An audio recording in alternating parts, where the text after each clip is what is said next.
Hi everyone, welcome to Dean's Practical Budget Hobbies.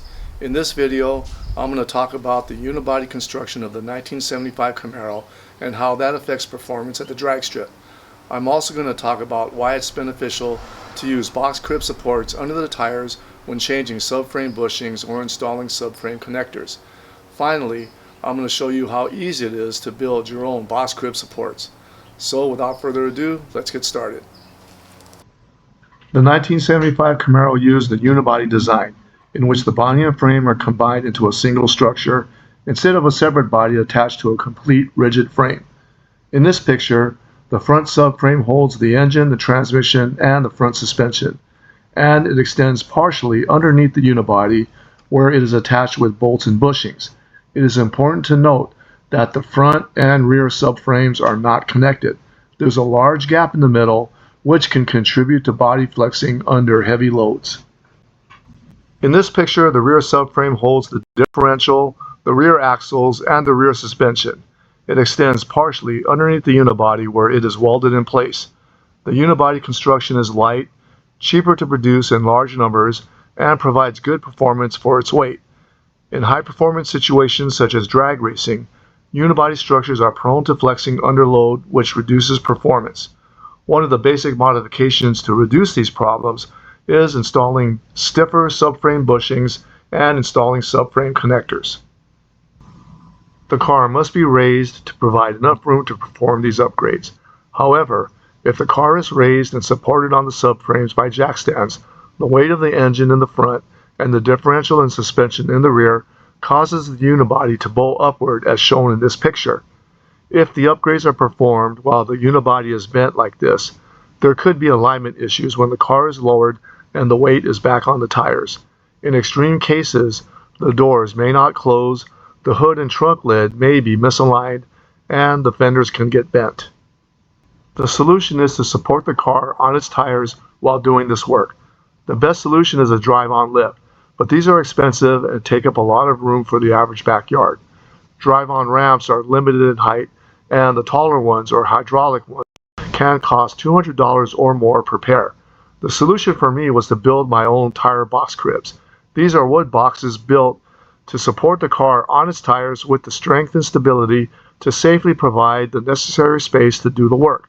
You lift the car with a floor jack, and when it gets high enough, you place the cribs under the tires, then lower the car onto the cribs. You should definitely keep the floor jack touching the lifting point and install jack stands just touching the subframes in case the cribs fail. With the car supported by the tires, you can now change the front subframe bushings here and install the subframe connectors while the body is straight. This will stiffen the unibody and improve your launches and also give you better handling and feel on the street. I will discuss these upgrades in more detail in a future video. This video will focus on building the box cribs. The materials you're going to need to buy and the cutting plan for one box crib is shown on this screen.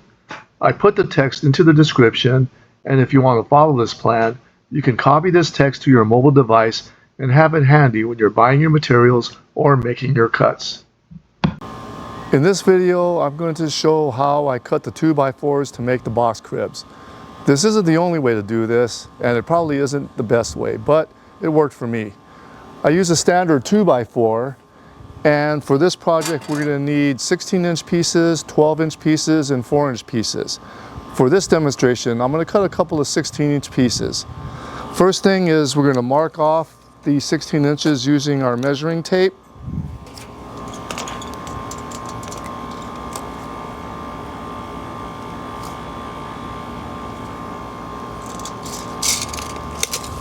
Then we're going to use our speed square to draw the line.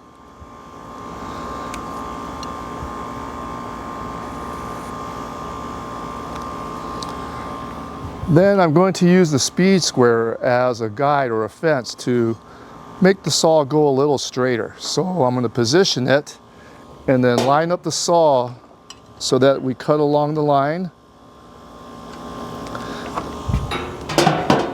Then I'm going to clamp it using this trigger clamp. I got this trigger clamp from Home Depot for $4. I think it's a great bargain.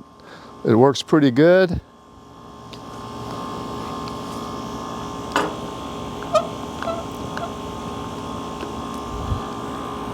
Okay, check to make sure it's secure, and we're going to make the cut.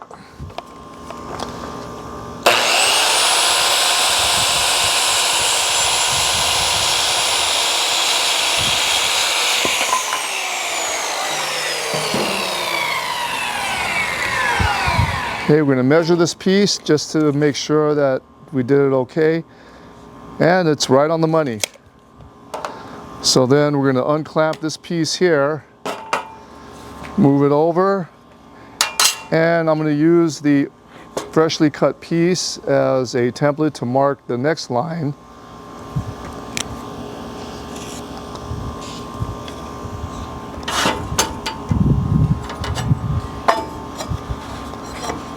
Put the speed square back, line up the saw,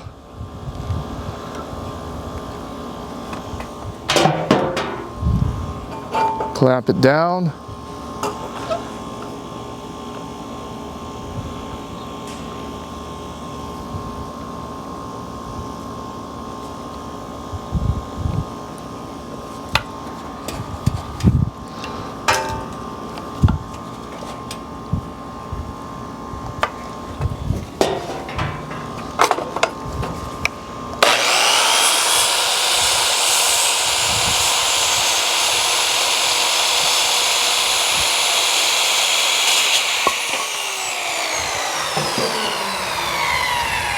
and it's pretty simple.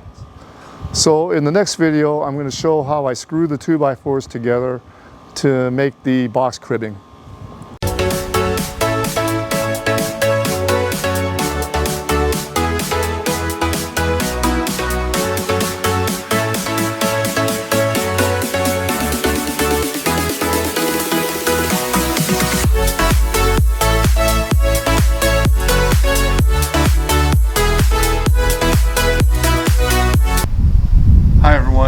I got all my wood pieces cut and I'm ready to start assembling the box cribs.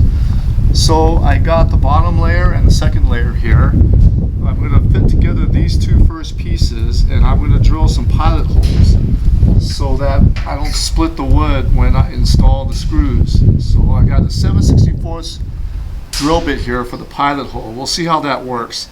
If I need to go bigger, then I got some 1/8 drill bits handy as well.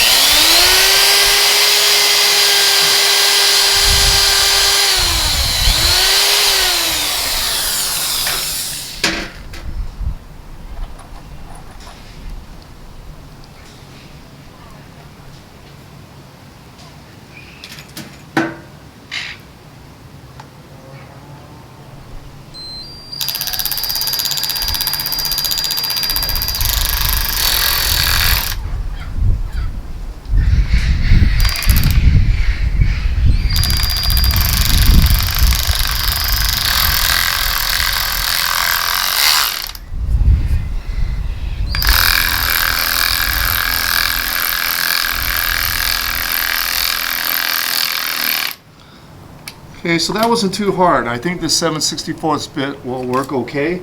So I'm going to drill the second pilot hole for the next screw.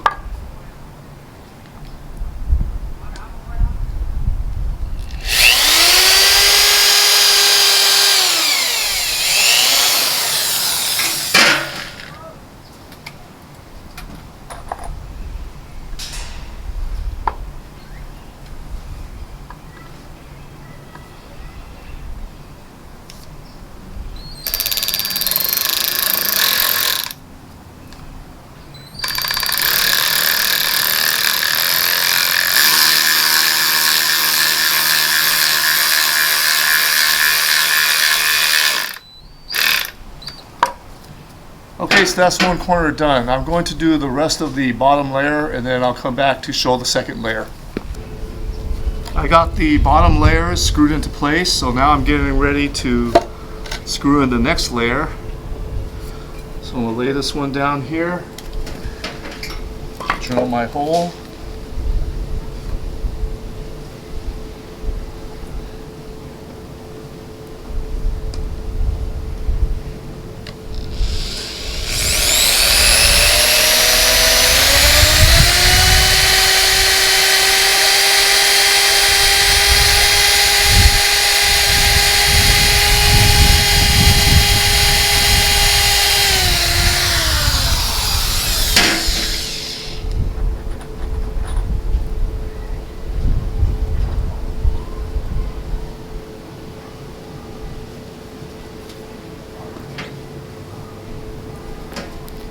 Then I'll put in the screw.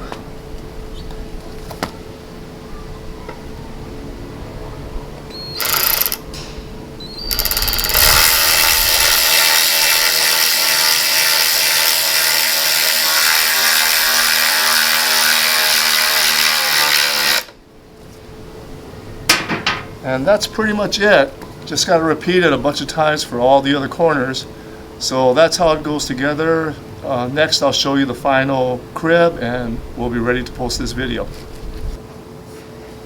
I got the next layer screwed into place, so I'm just going to keep repeating that until the crib is done. On my next video we're going to have the 4 cribs ready, and I'll show how we're going to actually lift the car up and place them on the cribs. So until then, I hope you guys all take care, and we'll see you soon.